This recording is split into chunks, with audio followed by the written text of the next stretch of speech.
إن الحمد لله نحمده ونستعينه ونستغفره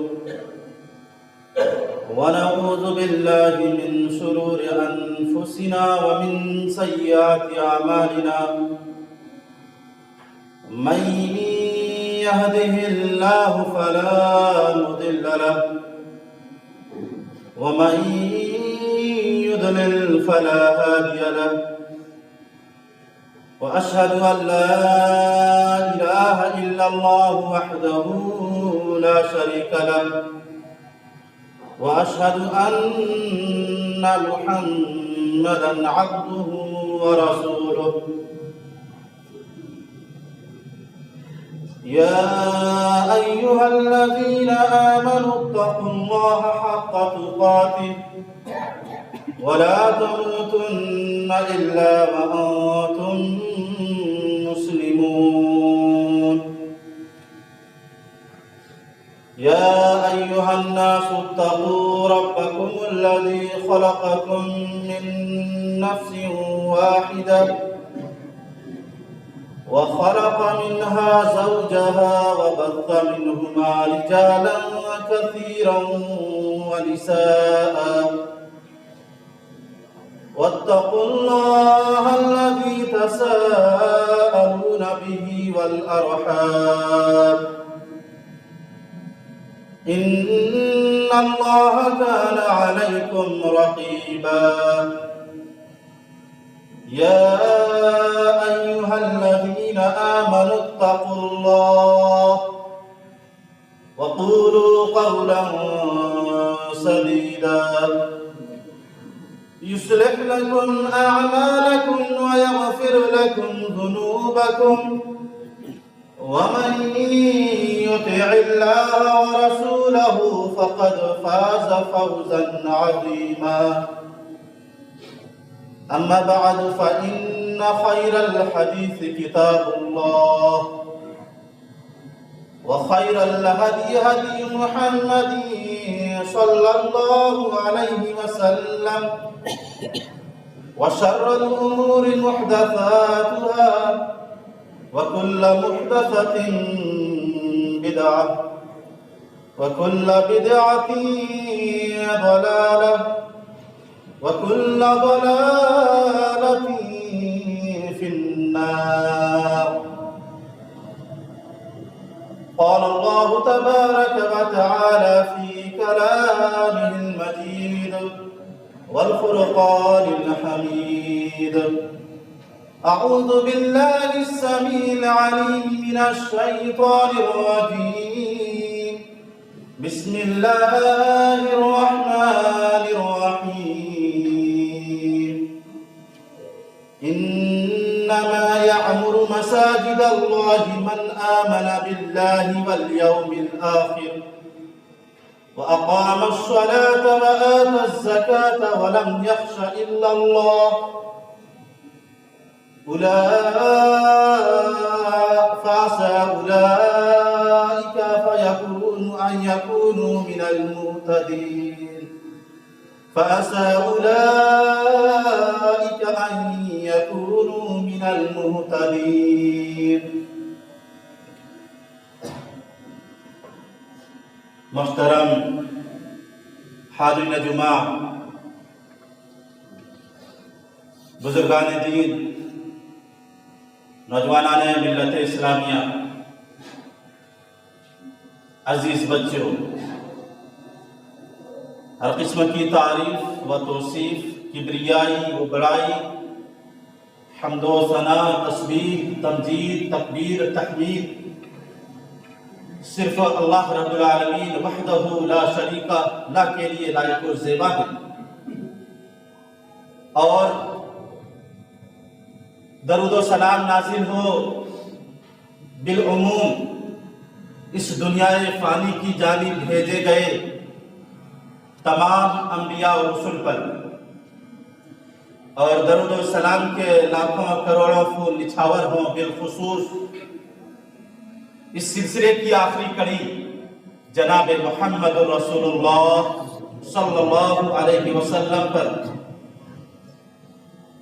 جن کے ذریعے سے اللہ رب العالمین نے ہمیں ظلمت و گمراہی کی تاریک ترین وادیوں سے نکال کر رشد و ہدایت کے روشن و تابناک دور میں داخل فرمایا۔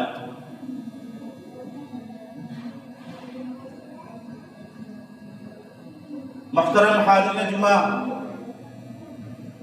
خطبہ مسنونہ کے بعد میں نے سورۃ التوبہ کی غالباً 2 آیتوں کی تلاوت آپ کے سامنے کی ہے اور اس بات کی کوشش کی ہے کہ انہی دونوں آیات کی روشنی میں مسجد کے مقام و مرتبہ، مسجد کی تعمیر کی اہمیت و فضیلت اور مسجد کی شان و عظمت کیا ہوتی ہے، اس تعلق سے میں چند باتیں آپ کے سامنے رکھوں۔ اللہ تعالیٰ سے دعا ہے رب العالمین، بچوں خاموش رہو، بچوں بار بار تمہیں یہ تاکید کی جاتی ہے آواز نہیں کرنی خطبے کے درمیان، ایک بار سمجھایا جائے سمجھ میں آ جانی چاہیے بات۔ اس سے کیا ہوتا ہے، جو بڑے لوگ ہوتے ہیں ان کو بھی ڈسٹرب ہوتا ہے بیٹے، اور جو خطبہ دے رہا ہوتا ہے یعنی جو مولوی صاحب کھڑے ہیں ان کو بھی بولنے میں تکلیف ہوتی ہے، لہذا آپس میں باتیں نہیں کرنی۔ محترم حاضرین جمعہ، تو مسجد کی کیا شان و شوکت ہے، کیا عظمت ہے، اس تعلق سے آج کے خطبہ جمعہ میں مجھے بات کرنی ہے۔ اللہ رب العالمین سے دعا گو ہوں رب العالمین مجھے کتاب و سنت کی روشنی میں حق بات کہنے اور ان تمام باتوں پر سب سے پہلے مجھے اور سننے والے تمام لوگوں کو عمل کرنے کی توفیق عطا فرمائے۔ اللہ رب العالمین نے کلام مجید کے اندر ارشاد فرمایا، انما یعمر مساجد اللہ من آمن باللہ وبالیوم الآخر واقام الصلاة وآت الزکاة۔ اللہ رب العالمین نے فرمایا، بے شک مسجدوں کی تعمیر وہی لوگ کرتے ہیں، بے شک مسجدوں کو وہی لوگ آباد کرتے ہیں، من آمن باللہ، جنہوں نے اللہ رب العالمین پر ایمان لایا، وبالیوم الآخر، آخرت کے دن پر ایمان لایا، واقام الصلاة وآت الزکاة، جو نمازیں قائم کرتا رہا، نمازیں پڑھتا رہا، نمازوں کی پابندی کرتا رہا، ہمیشہ نمازیں پڑھتا رہا، وآت الزکاة، زکاة دیتا رہا، ولم یخش الا اللہ، اور اللہ رب العالمین کے سوا اس کے دل میں کسی کا بھی ڈر نہیں آیا، فَعَسَىٰ أُولَٰئِكَ أَن يَكُونُوا مِنَ الْمُهْتَدِينَ۔ امید ہے کہ یہی لوگ قیامت کے دن ہدایت یافتہ ہوں گے، کامیاب لوگوں میں سے ہوں گے۔ امید ہے کہ اس دنیا کے اندر یہی لوگ ہدایت یافتہ ہوں گے۔ ان دونوں آیات کے اندر غور کریں میرے بھائی، اللہ رب العالمین نے مسجد کی قدر و منزلت اگر سمجھنی ہے، مسجد کا کیا مقام ہوتا ہے، مسجد کا کیا مرتبہ ہوتا ہے، اگر اس بات کو سمجھنا ہے تو ان دونوں آیات کے اندر غور کریں۔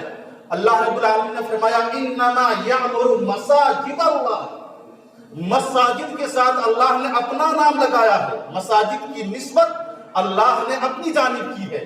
یہ مسجدوں کی اہمیت اور اس کی قدر و منزلت کے لیے سب سے بڑی دلیل ہے کہ اللہ رب العالمین کے جو گھر ہوتے ہیں، اللہ رب العالمین کی جو مسجدیں ہوتی ہیں، ان مسجدوں کی نسبت اللہ رب العالمین نے اپنی جانب کی، کہا کہ اللہ کی مسجدوں کی جو تعمیر کرتا ہے اللہ۔ تو مساجد کی یہ اہمیت ہے کہ اللہ نے مسجد کو اپنے نام کے ساتھ جوڑا ہے، یہ سب سے پہلی چیز ہمیں اس آیت سے معلوم ہے۔ دوسری سب سے اہم بات جو ہمیں اس آیت کریمہ ان دونوں آیات سے معلوم ہوتی ہے وہ یہ کہ اللہ رب العالمین نے کہا کہ مسجدوں کی تعمیر کرنا مسجدوں کو بنا کر کے کھڑا کرنا، پھر مسجدوں کو بنا کر کے کھڑا کرنے کے بعد ان مسجدوں کو آباد کرنا، ان مسجدوں کے اندر عبادتیں کرنا، ان مسجدوں کے اندر نماز پڑھنا، نمازیں قائم کرنا، اور نمازیں پڑھنے کے ساتھ ساتھ نماز پڑھ کر کے ان مساجد کی رونق میں اضافہ کرنا، یہ کن کا کام ہے؟ کہا کہ مسجدوں کو آباد کرنا، مسجدوں کی تعمیر کرنا، یہ ایمان والوں کا کام ہے، جو اللہ پر ایمان رکھتا ہے، آخرت کے دن پر ایمان رکھتا ہے، جو نماز پڑھتا ہے، زکوٰۃ دیتا ہے، اللہ کے سوا کسی اور سے نہیں ڈرتا۔ مسجدوں کی تعمیر کرنا اور مسجدوں کو آباد کرنا انہی لوگوں کا کام ہے۔ تو میرے بھائیوں، یہ مومن بندے کی شان ہے۔ ہم اپنے آپ کو آج مسلمان کہہ رہے ہیں، ہم اپنے آپ کو آج مومن کہہ رہے ہیں، مسجدوں سے ہمارا کوئی تعلق نہیں۔ اللہ کہتا ہے مسجد کون لوگ تعمیر کرتے ہیں، مسجد کون لوگ آباد کرتے ہیں؟ جن کے دل کے اندر ایمان ہوتا ہے۔ آج ہم مسجدوں سے دور ہیں، اپنے ایمان کا جائزہ لو، اپنے ایمان کی خیر بناؤ۔ اللہ تو کہہ رہا ہے مسجدوں کو آباد کرنا یہ ایمان والوں کا کام ہے۔ ارے تم کیسے مسلمان ہو؟ تمہارے اندر کیسا ایمان ہے جو ایمان تمہیں مسجد تک نہیں لا؟ مسجدوں کو آباد کرنا میرے بھائی یہ ایمان والوں کا کام ہے۔ یہ دوسری بات ہمیں اس آیت کریمہ سے معلوم ہوئی۔ تیسری بات ہمیں کیا معلوم ہوئی؟ کہ جو اللہ پر ایمان رکھے، آخرت کے دن پر ایمان رکھے، زکوٰۃ دے، نماز پڑھے، اللہ کے سوا کسی اور سے نہ ڈرے، اللہ نے سرٹیفکیٹ دیا۔ فَعَسَىٰ أُولَٰئِكَ أَن يَكُونُوا مِنَ الْمُهْتَدِينَ۔ امید ہے کہ یہی لوگ ہدایت یافتہ ہوں گے، امید ہے کہ یہی لوگ قیامت کے دن کامیاب ہوں گے۔ مسجدیں بھی تعمیر کر لی، آباد بھی کر لیا، ایمان بھی مضبوط کر لیا، اللہ سے ڈر بھی گئے، زکوٰۃ بھی دی، اللہ نے فرمایا یہی لوگ تو کامیاب ہیں۔ کامیابی کا سرٹیفکیٹ انہی لوگوں کو ملے گا۔ اللہ رب العالمین نے ایک اور مقام کے اندر فرمایا، اللہ رب العالمین نے فرمایا کہ مسجدوں کی تعمیر کرنا یہ ایمان والوں کا کام ہے، اور جو لوگ مسجدوں کو آباد نہیں کرتے بلکہ مسجدوں کو ویران کرنے کے در پہ لگ جاتے ہیں، مسجدوں کے اندر اللہ رب العالمین کی عبادت کرنے نہیں دیتے، مسجدوں کے اندر نماز پڑھنے نہیں دیتے، مسجدوں کو ویران کرنے کی کوشش کرتے ہیں، مسجدوں کو بے آباد کرنے کی کوشش کرتے ہیں، اللہ رب العالمین نے فرمایا یہ سب سے بڑے ظالم ہیں۔ وَمَنْ أَظْلَمُ مِمَّن مَّنَعَ مَسَاجِدَ اللَّهِ أَن يُذْكَرَ فِيهَا اسْمُهُ وَسَعَىٰ فِي خَرَابِهَا۔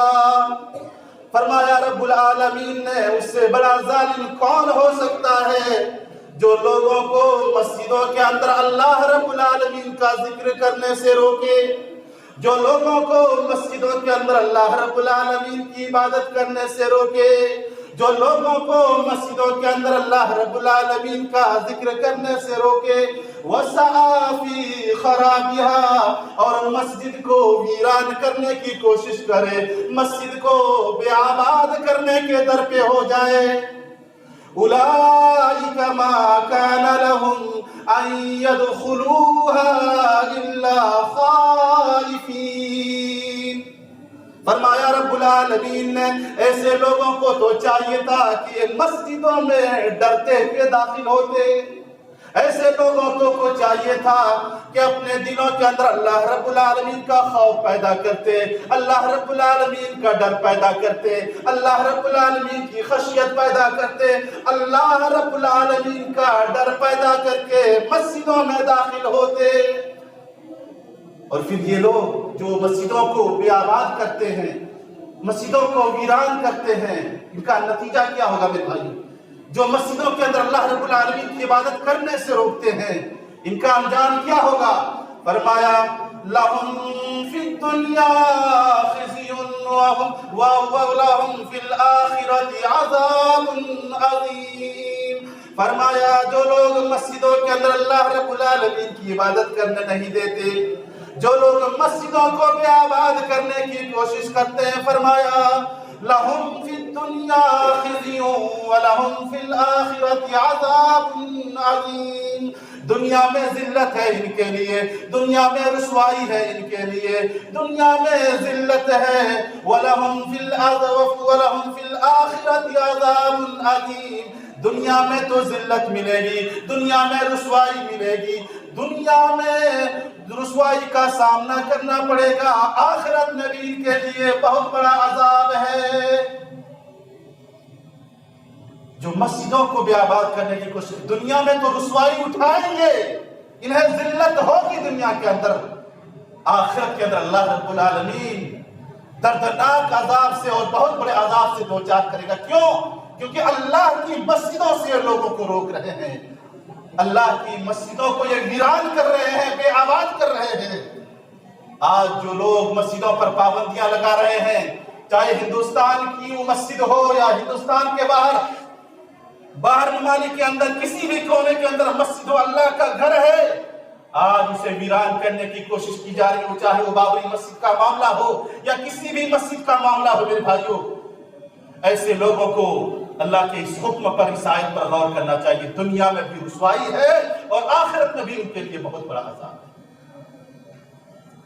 تو میرے بھائیوں، ان تمام آیات سے کیا معلوم ہوا؟ اللہ رب العالمین نے سورۃ الجن کے اندر فرمایا وَأَنَّ الْمَسَاجِدَ لِلَّهِ فَلَا تَدْعُوا مَعَ اللَّهِ أَحَدًا، کہ مسجدیں جو ہیں یہ اللہ رب العالمین کے گھر ہیں، لہذا اللہ کے سوا کسی اور کو نہ پکارو. ان تمام آیات کے اندر اللہ رب العالمین نے مسجدوں کی نسبت اپنی جانب کی ہے، کہا کہ مسجد اللہ کے گھر ہے، یہ مسجدیں اللہ کی ہیں. اور یہ مسجدوں کی فضیلت کے لیے سب سے بڑی بات ہے کہ اللہ نے مسجد کو اپنے نام کے ساتھ جوڑا ہے. تو ان تمام آیات کے اندر جہاں مسجدوں کی اہمیت ہمیں معلوم ہوتی ہے، وہیں پر مسجدوں کو آباد کرنے کے فضائل بھی ہمیں معلوم ہو رہے ہیں کہ مسجدوں کو تعمیر کرنا اور مسجدوں کو آباد کرنا یہ بہت بڑا کام ہے، ان کی بہت زیادہ فضیلتیں ہیں. اسی لیے اللہ کے نبی جناب محمد رسول اللہ صلی اللہ علیہ وسلم فرماتے ہیں اذا رأيتم الرجل يعتاد المساجد فاشهدوا له بالایمان. جب تم کسی آدمی کو دیکھو کہ وہ مسجد آ رہا ہے، جا رہا ہے، مسجد آ رہا ہے، جا رہا ہے، تو اس کے ایمان کی گواہی دو، اس کے ایمان کی گواہی دو کہ یہ مومن بندہ ہے، اس کا تعلق مسجد سے ہے، اس کے ایمان کی گواہی دو. کیوں؟ کیونکہ اللہ نے کلام مجید کے اندر کہا ہے کہ مسجدوں کو وہی لوگ آباد کرتے ہیں جن کے دل کے اندر اللہ کا ایمان ہوتا ہے. تو جو لوگ مسجد آتے جاتے ہیں ان کے ایمان کی گواہی دو. اور میرے بھائیوں، اسی لیے اللہ کے نبی جناب محمد رسول اللہ صلی اللہ علیہ وسلم ارشاد فرماتے ہیں احب البلاد الى اللہ مساجدها وابغض البلاد الى اللہ اسواقها. اللہ رب العالمین کے نزدیک شہروں میں سے سب سے زیادہ محبوب شہروں کے اندر پائی جانے والی مسجدیں ہیں، اور اللہ رب العالمین کے نزدیک سب سے ناپسندیدہ چیز شہروں کے اندر پائے جانے والے بازار ہیں. اس دنیا کے اندر میرے بھائیوں، اس دنیا کے اندر زمین کے جتنے بھی حصے ہیں ان تمام حصوں میں سب سے زیادہ اللہ رب العالمین کو مسجد کا حصہ پسند ہے. مسجد اللہ رب العالمین کو سب سے زیادہ پسند ہے، اور جو حصہ سب سے زیادہ ناپسند ہے وہ کیا ہے؟ وہ بازار ہے میرے بھائی. بازار جہاں پہ مردوں عورتوں کا اختلاط ہوتا ہے، مرد و زن کا اختلاط ہوتا ہے، اور نہ جانے صبح سے شام تک کتنے گناہ وہاں انجام پاتے ہوں گے، کتنی برائیاں ہوتی ہوں گی. اسی لیے میرے بھائیوں، ایک مومن بندے کی شان یہ ہونی چاہیے کہ ضرورت کے لیے اگر وہ بازار جاتا ہے اپنے کام سے نپٹے اور فوراً چلا آئے. بازار یہ کوئی اچھی جگہ نہیں ہے، شریعت کی نگاہ میں بازار کو اچھی جگہ قرار نہیں دیا گیا ہے. اس لیے انسان بلا وجہ بازار کے اندر ٹائم سپینڈ کرنے کی کوشش نہ کرے. اللہ رب العالمین کو اس زمین کے اندر، زمین کے جتنے بھی حصے ہیں تمام حصوں کے اندر اللہ رب العالمین کو مسجدیں سب سے زیادہ پسند ہے. اب آئیے یہ سماعت فرماتے ہیں، یہ تو آپ نے مسجدوں کی اہمیت جان لی، مسجد کا مقام و مرتبہ کیا ہوتا ہے وہ آپ نے جان لیا. مسجد کی تعمیر کرنے کی کیا فضیلت ہے میرے بھائی؟ فرمایا اللہ کے نبی جناب محمد رسول اللہ صلی اللہ علیہ وسلم نے من بنا للہ کمفحص قطعۃ او طائر بنا اللہ لہ بیتا فی الجنہ، اللہ کے نبی جناب محمد رسول اللہ صلی اللہ علیہ وسلم ارشاد فرماتے ہیں، جس نے اس دنیا کے اندر پرندے کے گھونسلے کے برابر یا پرندے کے گھونسلے سے بھی چھوٹی مسجد بنائی، بنا اللہ لہ بیتا فی الجنہ، اللہ رب العالمین ایسے بندے کے لیے جنت کے اندر گھر بنائے گا۔ ایک روایت تو آپ نے سنی ہوگی کہ جس نے اس دنیا کے اندر اللہ رب العالمین کے لیے گھر بنایا، جس نے اس دنیا کے اندر اللہ رب العالمین کے لیے مسجد بنائی، اللہ رب العالمین جنت کے اندر اس کے لیے گھر بنائے گا، اللہ رب العالمین اس کے لیے جنت کے اندر گھر تعمیر کرے گا۔ اس روایت کے اندر غور کریں میرے بھائیو، اللہ کے نبی کہتے ہیں کہ اگر کوئی بندہ پرندے کے گھونسلے کے برابر یا پرندے کے گھونسلے سے بھی چھوٹی مسجد بھی اگر اس دنیا کے اندر بنائے تو اللہ تبارک و تعالیٰ اس کے لیے بھی جنت کے اندر گھر بنائے۔ اگر آپ کے پاس زیادہ پیسے نہیں ہیں، اگر آپ کروڑ پتی نہیں ہیں، اگر آپ لکھ پتی نہیں ہیں، مسجد کی تعمیر ہو رہی ہے، زیادہ تعاون آپ نہیں کر سکتے، زیادہ پیسے آپ لگا نہیں سکتے، اگر ایک اینٹ ہی دینے کی قوت ہے آپ کے اندر، اگر ایک اینٹ دینے ہی کی حیثیت ہے آپ کے اندر، ایک بوریا سیمنٹ دینے ہی کی قوت ہے آپ کے اندر، آپ اسے مسجد کے نام پہ لگا دو میرے بھائی، آپ اسے مسجد کے نام پہ لگا دو، وہ آپ کے لیے صدقہ جاریہ بن جائے گا۔ اللہ کے نبی نے سنن ابن ماجہ کی روایت ہے، اللہ کے نبی نے فہرست گنائی ہے کہ ایک بندہ جب مر جاتا ہے تو ان کو کن کن چیزوں کا ثواب ملتا ہے۔ سنن ابن ماجہ جب آپ اٹھائیں گے اس کے اندر روایت ہے، اللہ کے نبی نے پورا گنایا ہے کہ اس عمل کا ثواب مرنے کے بعد بھی ملتا ہے، اس کا ملتا ہے، اس کا ملتا ہے۔ اسی میں اس بات کا ذکر آتا ہے وَمَسْجِدٌ بَنَاهُ، ایک مومن بندے کو اس مسجد کے بنانے کا ثواب بھی ملتا رہتا ہے مرنے کے بعد، جو مسجد اس نے اپنی زندگی کے اندر اس دنیا کے اندر بنائی تھی۔ تو میرے بھائیوں، مسجد بنانا یہ صدقہ جاریہ ہے، مسجد کے اندر مدد کرنا یہ صدقہ جاریہ ہے، مسجد کے نام پہ تعاون کرنا یہ صدقہ جاریہ ہے، مسجد کے نام پر اینٹیں گروا دینا صدقہ جاریہ ہے، مسجد کے نام پہ سیمنٹ کے بوریے گروا دینا یہ صدقہ جاریہ ہے۔ آپ مر جائیں گے، دنیا سے چلے جائیں گے، رشتہ دار آپ کو قبر میں دفنا دیں گے، آپ کی سانسیں رک چکی ہوں گی، آپ کی دھڑکنیں بند ہو چکی ہوں گی، لیکن اس عمل کا ثواب بند نہیں ہوگا، اس عمل کا ثواب بند نہیں ہوگا، اس عمل کا ثواب آپ کو ملتا ہی رہے گا۔ مسجد بنانے کی اہمیت ہے، یہ فضیلت ہے۔ یہ تو ہو گیا مسجد تعمیر کرنے کی فضیلت۔ مسجد کو آباد کرنے کی کیا فضیلت ہے میرے بھائی؟ شریعت اسلامیہ ہمیں اس بات کی تعلیم نہیں دیتا کہ تم مسجدوں کو آباد کر کے چھوڑ دو۔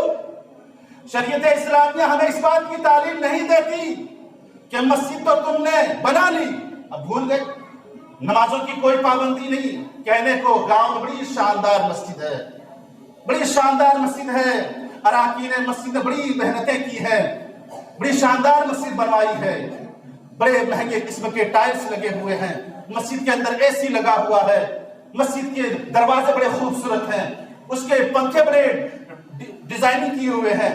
کہنے کو تو بہت ساری تعریفیں ہوتی ہیں مسجد کی، لیکن جب پوچھا جائے مصلیان کتنے ہوتے ہیں بھائی، تو پھر زبان پہ چپی، کوئی نام نہیں۔ مسجدوں کی آبادی کے حوالے، مسجدوں کو آباد کرنے کے حوالے سے جب بات کی جاتی ہے، لوگوں کو صاف سن جاتا ہے، کچھ بول ہی نہیں پاتے ہماری مسجد آباد ہے کہ غیر آباد ہے۔ شریعت اسلامیہ ہمیں اس بات کی ہرگز تعلیم نہیں دیتی کہ تم مسجد کو بنا کر کے بھول جاؤ، یہ تو مسجد کی دیوار کھڑا کر دینا، یہ تو مسجد کی تعمیر ہے۔ مسجد کی آبادی کیا ہے؟ مسجد کو آباد کرنے کا مطلب کیا ہے میرے بھائیو؟ مسجد کو آباد کرنے کا مطلب یہ ہے کہ مسجد جس مقصد کے لیے بنائی گئی ہے آپ اس مقصد کو پورا کریں۔ اس میں تو اصل کام کیا ہوتا ہے مسجد کے اندر، کہ مسجد کے اندر فرض نمازیں جماعت کے ساتھ قائم کی جائے، مسجد سے دل لگایا جائے، مسجد سے رشتہ مضبوط کیا جائے، مسجد سے اپنا ناطا نہ توڑا جائے۔ اللہ رب العالمین نے، اللہ کے نبی جناب محمد رسول اللہ صلی اللہ علیہ وسلم حدیث پاک کے اندر فرماتے ہیں جو بندہ مسجد سے محبت کرتا ہے، جو بندہ مسجد سے اپنے دل کو لگاتا ہے، جو بندہ مسجد کو آباد کرتا ہے، جس بندے کو مسجد سے محبت ہوتی ہے، مسجد میں عبادتیں کر کے، مسجدوں کے اندر نمازیں قائم کر کے مسجدوں کو آباد کرتا ہے، مسجدوں سے محبت کرتا ہے، اللہ رب العالمین ایسے بندے کو قیامت کے دن اپنے عرش کا سایہ عطا فرمائے گا۔ فرمایا سبعۃ یظلھم اللہ فی ظلہ یوم لا ظل الا ظلہ، 7 قسم کے لوگ ایسے ہوں گے جنہیں قیامت کے دن اللہ رب العالمین اپنے عرش کے سائے کے نیچے جگہ عطا کرے گا، اپنے عرش کے سائے کے نیچے جگہ دے گا اللہ رب العالمین۔ 7 قسم کے لوگ ہوں گے۔ سب سے پہلا کون ہوگا؟ الامام العادل، جو اس دنیا کے اندر جو بادشاہ انصاف کرتا تھا، اس دنیا کے اندر جو حکمراں انصافی سے کام لیتا تھا، اس دنیا کے اندر جو امام وقت، جو پردھان منتری، جو بادشاہ صحیح سے فیصلہ کرتا تھا، انصاف سے فیصلہ کرتا تھا، اللہ رب العالمین قیامت کے دن انہیں اپنے عرش کے سائے کے نیچے جگہ عطا کرے گا۔ وَشَابٌ نَشَأَ فِي عِبَادَةِ اللَّهِ، دوسرا کون بندہ ہوگا؟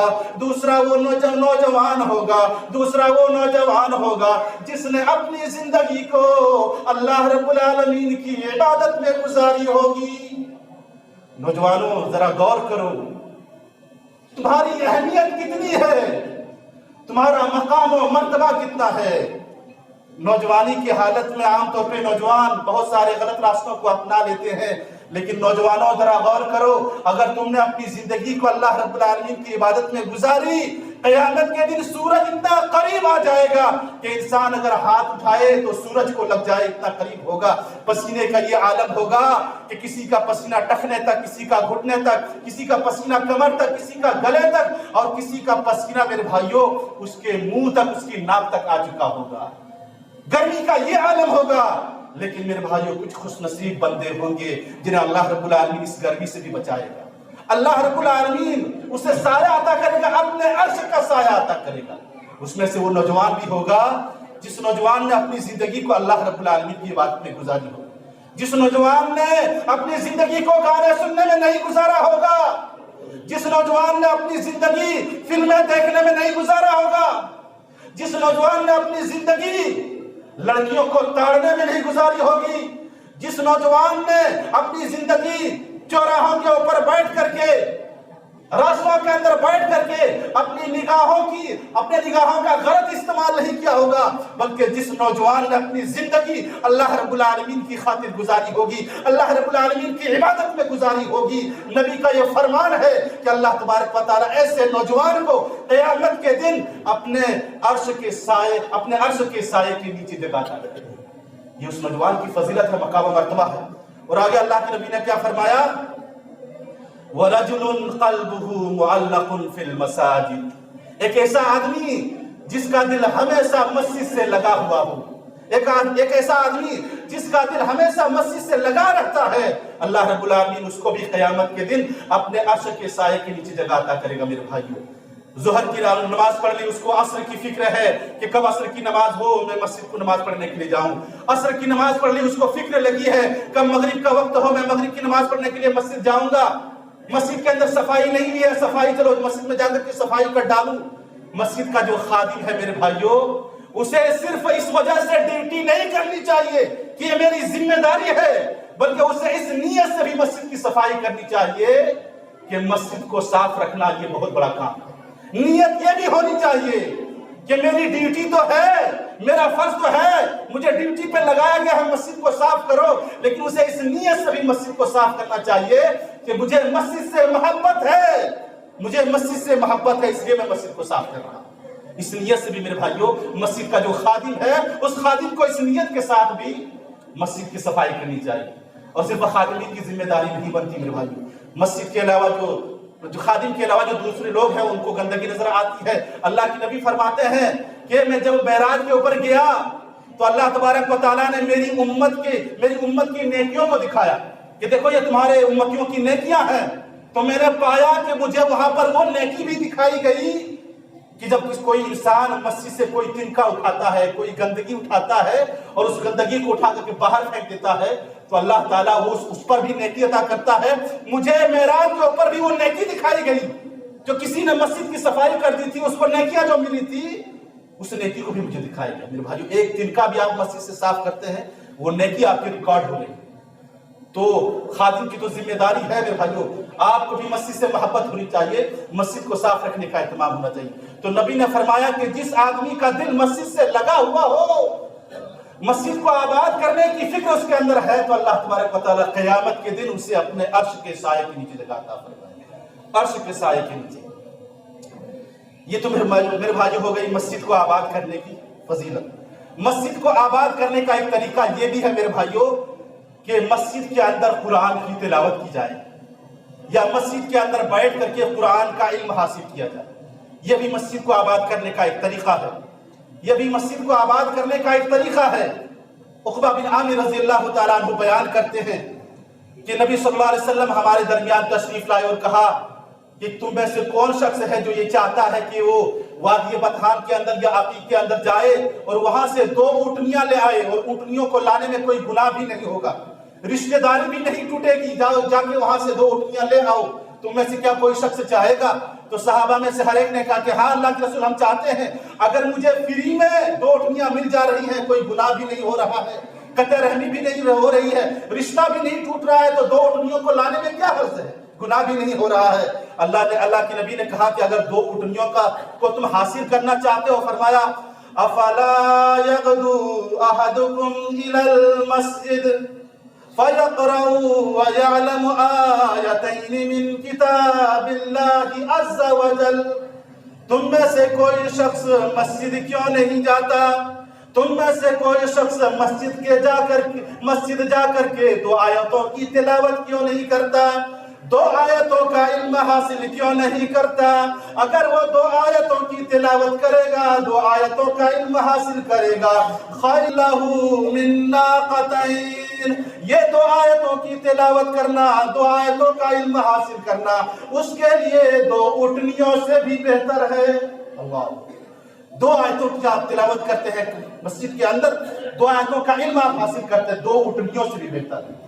وَصَلَاةٌ مِّن ثَلَاثٍ، فرمایا 3 آیتوں کی تلاوت کرتے ہو تو یہ 3 اونٹنیوں سے بھی بہتر ہے۔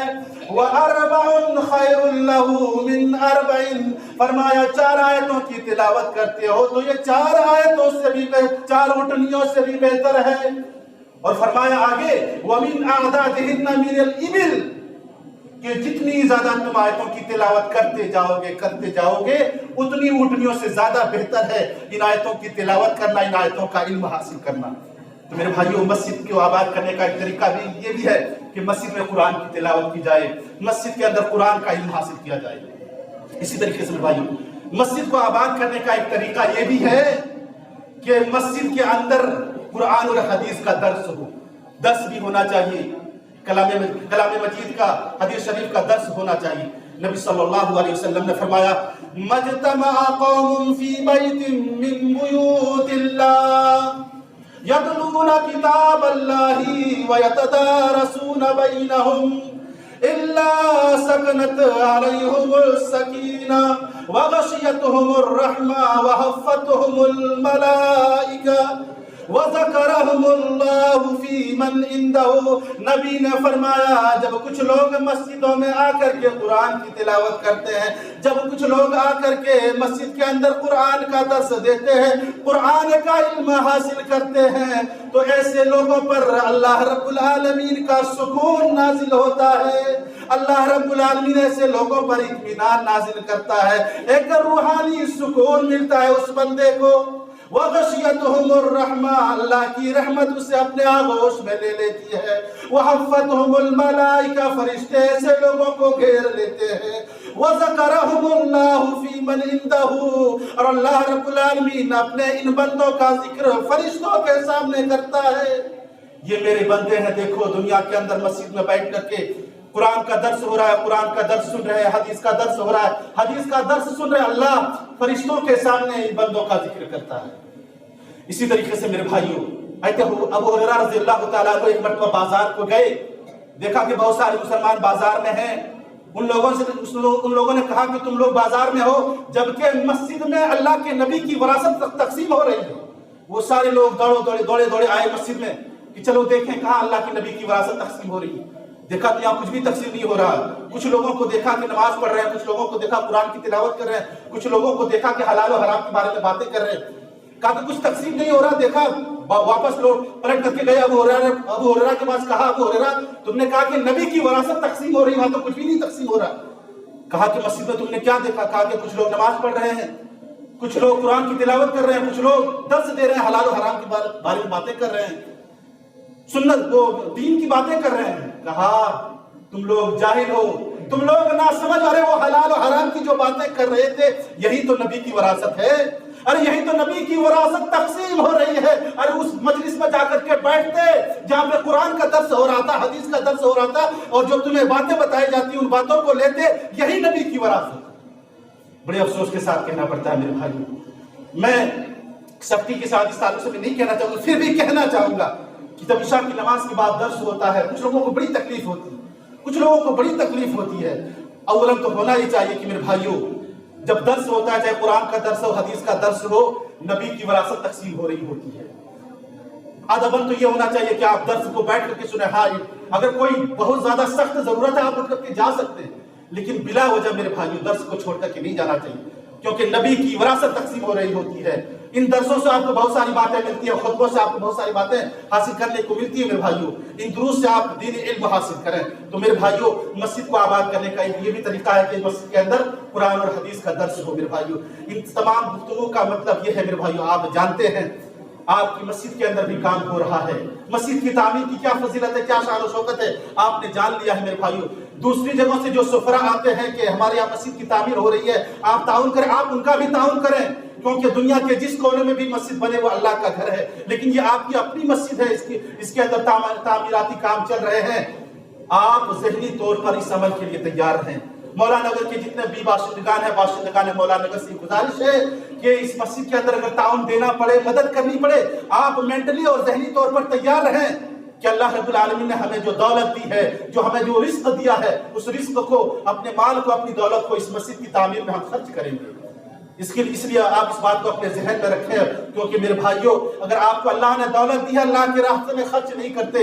اللہ کے نبی کیا فرماتے ہیں کہ 2 فرشتے صبح سویرے آتے ہیں، 2 فرشتے، یقول احدہما اللہم آتی منفقا خلفا، ان میں سے ایک فرشتہ کہتا ہے اللہ اس کو تو نے دولت دی ہے، یہ تیرے راستے میں خرچ کر رہا ہے، اللہ تو اس کے مال میں اور بڑھا دے، اللہ تو اسے اور بھی بڑھا چڑھا کر کے مال عطا کر، کیونکہ یہ تیری راہ میں خرچ کر رہا ہے، مسجد کو بنوانے میں خرچ کر رہا ہے، اس کی دولت کو اور بڑھا دے۔ وَيَقُولُ الْآخِرُ اللَّهُمَّ آتِ مُمْسِكًا تَلَفًا، دوسرا کہتا اللہ اس بندے کو تو نے دولت دی ہے، اس بندے کو تو نے مال دیا ہے، لیکن یہ تیری راہ میں خرچ نہیں کرتا، لہذا تو اس کے مال کو تباہ و برباد کر دے۔ یہ صحیح بخاری اور صحیح مسلم کی روایت ہے، آپ روایت نہیں میری روایت، صحیح بخاری صحیح مسلم کی روایت ہے۔ جو اللہ نے جسے مالدار بنایا وہ اللہ کی راہ میں خرچ نہیں کرتا ہے، ایک فرشتہ دعا کرتے ہوئے کہتا ہے مال بڑھا دے جو خرچ کرتا ہے، دوسرا فرشتہ بد دعا دیتے ہوئے کہتا ہے اللہ جو خرچ نہیں کرتا ہے اس کے مال کو تباہ و برباد ہے۔ اور اللہ کا وعدہ ہے ما انفقتم من شیء فهو یخلفہ، تم جتنا بھی خرچ کرو گے اللہ اس سے زیادہ تمہیں دے گا۔ اسی لیے اللہ نے فرمایا حدیث قدسی ہے یا ابن آدم انفق علیہ، انسان تم خرچ کرو میں تمہارے اوپر خرچ کروں گا، تم جتنا خرچ کرو گے میں تمہیں دیتا رہوں گا۔ اسی لیے اللہ کے نبی نے حضرت بلال سے کہا تھا یا بلال انفق ولا تخشى منزل عرش اقلالا، بلال تم خرچ کرو اور جو عرش والا ہے، جو عرش پر بیٹھا ہے اس سے کمی کا خوف نہ کرو۔ تم یہ نہ سمجھنا میں مال اپنا خرچ کروں گا تو میرے مال میں کمی ہو جائے گی، نہیں، جو اللہ ہے اس سے کمی کا خوف نہ کرو، مت ڈرو، تم خرچ کرو گے اللہ تمہیں اور دے گا۔ میرے بھائی اس جذبے کے ساتھ، اس نیت کے ساتھ اس مسجد کی تعمیر کے سلسلے میں آپ حصہ لیں، بڑھ چڑھ کر کے کام لیں، اپنا ہاتھ بٹائیں، دوسری مسجدوں کے سلسلے میں بھی آپ تعاون دیں، لیکن اس مسجد کے سلسلے میں اس بات کو ذہن میں رکھیں، مینٹلی اور ذہنی طور پر تیار ہیں۔ آخر میں اللہ تبارک و تعالیٰ سے دعا گو ہوں رب العالمین ہم تمام مسلمانوں کو مسجدوں کی تعمیر کرنے اور مسجدوں کو آباد رکھنے کی توفیق عطا فرمائے۔ اقول قولی ھذا واستغفر اللہ لي ولکم ولسائر المسلمین فاستغفروہ انہ هو الغفور الرحیم۔